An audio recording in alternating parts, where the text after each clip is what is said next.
y'all, it's Melissa from designsbylittlebead.com. I've gotten quite a few messages over the past month or so asking me to do videos specifically on my multi-needle, like how to thread it, how to anchor and assign colors, etc. So I thought that would be easy enough to do. So right now I'm going to show you how to thread your multi-needle. That's from the very beginning, and also how to continue with thread if you already have some in there. First, we're starting with a naked spool holder. So you're going to take your thread and place it on the spool. I'm going to break this video up into chunks, but I'm not going to do anything between the stops. I'm just going to readjust my camera so you can see better what I'm doing. I'm not going to do anything behind the scenes to trick you. This is very easy. Take the end of your thread, start from the back, and there's a hole directly above your spool of thread. Thread it from the back to the front through that hole in this metal right here.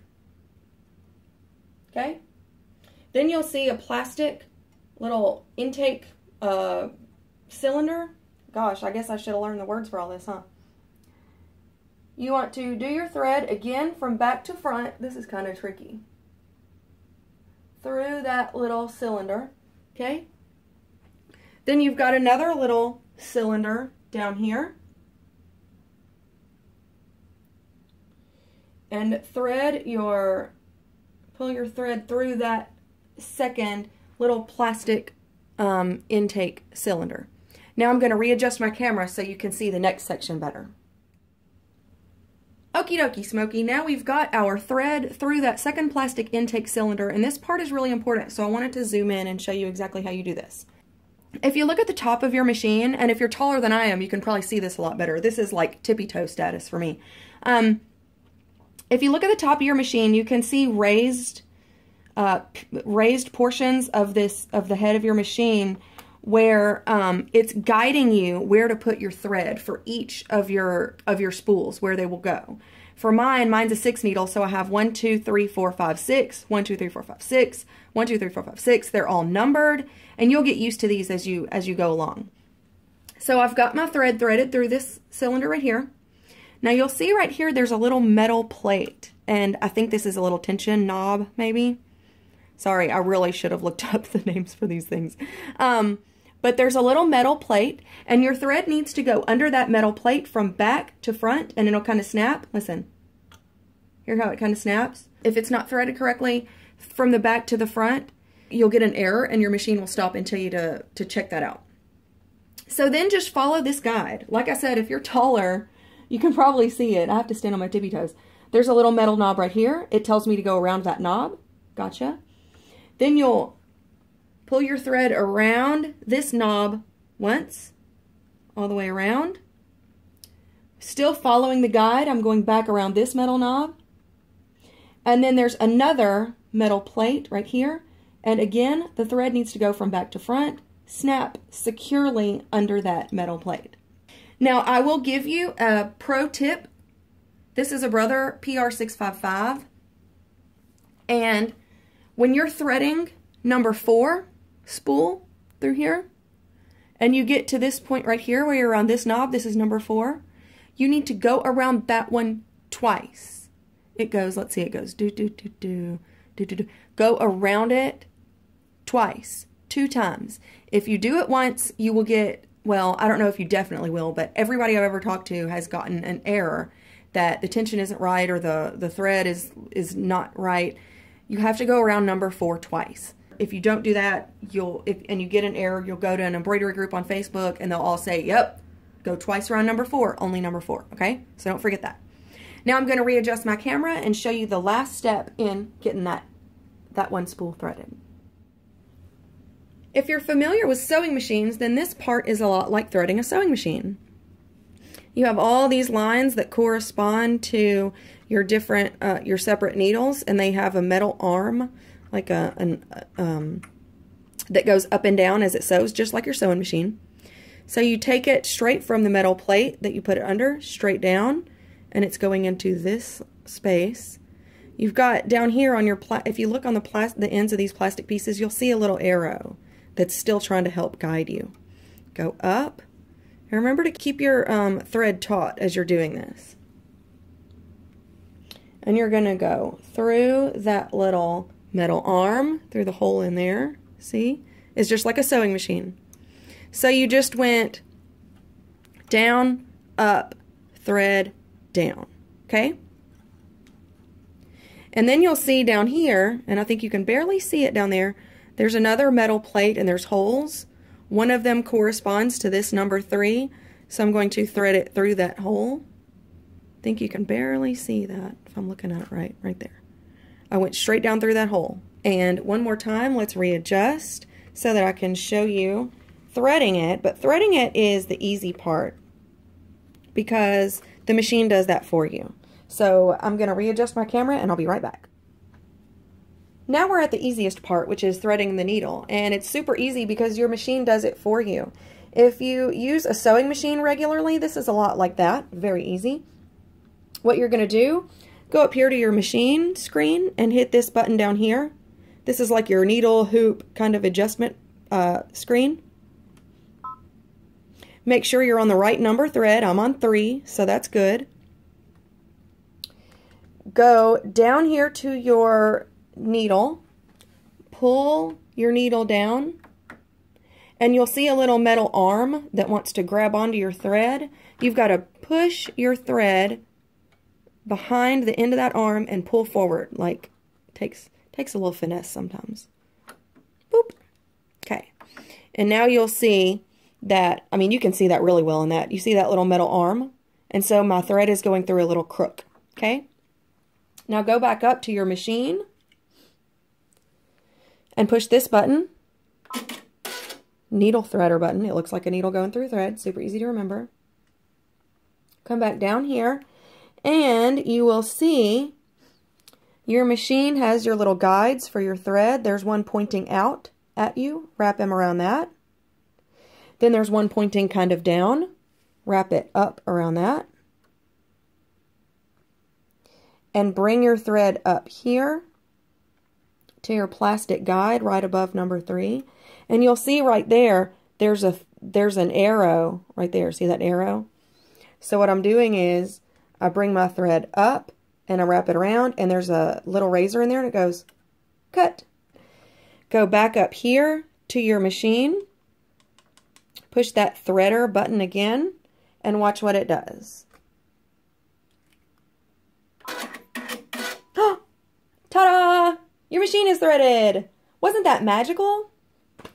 Now, the next step is, if you already have thread in here, how do you change the thread quickly and easily without having to do all of that? Because that was a lot of work, and you don't want to do that every time.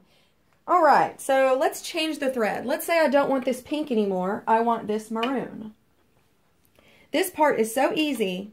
If you blink, you might miss it. First, simply remove the color that you don't want to use, in this case pink, snip off, not too close to the top, but just leave a little thread dangling. Take your end of your pink thread and the beginning of your fresh thread, which in my case is a beautiful crimson color. Take the ends of them together and tie a knot. Pull it nice and tight. Okay? Prepare to have your mind blown. This is amazing. Okay, so now I've got my knot hanging. I'm going to come back over to my machine. Reach down. Remember, I'm on number 5, so find your color that you're doing. Reach down and grab the thread right in front of your needle. And you're basically just unthreading the needle, which is fine because a knot can't go through the needle anyway, right? And pull. Pull, pull, pull, pull. You see what I did there? Let's get closer so you can make sure you see it. You see how the thread is going in front of each needle? I just grabbed the thread that was in front of number 5 and just pulled. Just pull. That's it. So now you've got your fresh color, and I can see that my crimson is the one that's down here now. Guess what I do now? Make sure I'm on needle number 5 and hit my needle threader button and thread. That's it. It's that easy. Replace your thread color, tie a knot, grab the thread from in front of the needle, pull until you see your fresh color, hit the needle threader, and thread it. That's it. It's that easy to change colors. Now I would like to quickly talk about anchoring colors and selecting colors easily using the 6 choices that you have in your machine. What's the benefit of using a 6-needle machine if you have to keep stopping and assigning colors and changing colors, etc.? Anchoring colors is something I didn't get until I had my machine for a couple of months. So hopefully this helps somebody out when you first get your machine so you don't have to guess and wonder for a couple of months like I did. First, I'm going to go, I have my computer hooked to my machine, so I'm just going to go in and find the design I want to do. It's a Mama Bear applique. I'm going to hit select. I'm going to hit rotate to the left, close. Now I'm going to assign the colors. I'm going to go in here to this, it looks like a thread talking to you, like a spool of thread with colors. That button. And it's showing my steps 1 through 4. The first one, it's an applique, so that's going to be the placement. And I'm going to do, let's say I want to do the bear in ivory, and I want to do the words mama and bear in my crimson color. So for the first step, I'm going to say, it says cream yellow, but I use it like ivory. You can use whatever colors you want. Advance to the next step. That's going to be your tack down, ivory. Next step, satin stitch, ivory. And the last step says black. I want to use, it says red, but I'm using it as crimson. So whatever you say in your head it is, that's what it is. Okay, so that's how my design's going to look. Great, that's perfect. So I'm going to go to close. Now, if you just start sewing right now, your machine doesn't know which needle is red, which needle is ivory, which needle is green, blue, whatever colors you assigned. So what I'm going to do, I'm going to go down here to what looks like a checklist. And I'm going to go scroll over to my reserved needle screen. This is where you assign your colors or anchor your colors. You'll see when you anchor them, they have a little anchor next to the color. So I'm going to use ivory and crimson or red for this design, right? So I want my machine to know which one is ivory and to know which one is crimson. I don't want to come in here and mess with this. That's the fun of having a multi-needle. I don't have to mess with all the colors anymore. So I'm going to go in here, and you've got to tell your machine which one is ivory, which one is crimson or red. So I'm going to go to number 4. I can see at the top of my machine that I do have ivory in number 4 place. Let me show you. I do have ivory right there, and I do have crimson right there. So let's do 4 ivory, 5 crimson. Okay, so 4, hit cream yellow, or what I'm calling ivory, and hit set. Now, did you see that anchor popped up right there? Now your machine knows that that is ivory, cream yellow, whatever it's called. This is ivory. Every time you tell your machine to stitch ivory, it will go to number 4. Let's go to number 5. Hit reset. If it's got an anchor by it, well, that's not right. Reset, hit red or crimson, and hit set. There's my anchor. Now, a note, you can only do 5 of these. You can't anchor all 6. It has to have one color, just like a miscellaneous color. But you can do 5. You can do 1, 2, 3, 4, or 5. And now your machine knows, I always have number 1 is white and number 6 is black. I always do that because I use those so often. And then now my machine knows that number 5 is red, or that's what I'm calling my crimson color. And number 4 is ivory. So when I go to close, when I go to edit end, and then I figure out where I want my design to stitch, when I hit sewing, that magical button, check out what it did. It says cream yellow 4, cream yellow 4, cream yellow 4, red 5. Perfect. So now, theoretically, on what I'm stitching, if I'm stitching a t-shirt or something and I hoop it, and let's say I have to run upstairs and get a soda, or one of my kids is crying, or the dog is barking, I can, theoretically here, walk away and it will stitch all those colors just as they are. And that is what is meant by anchoring. And now my machine knows what to do. It doesn't have to be told. That's one of the big benefits of using a multi-needle, is that you don't have to stand around and watch it and say, okay, now do blue, okay, now do green, red, whatever. Is anchoring colors and the ability to just let your machine do its job, and you can sit on the side and have a bowl of cereal or do whatever while it does its thing. You can see more great tutorials on embroidery by subscribing to my YouTube channel. Hit that red button right down there that says subscribe.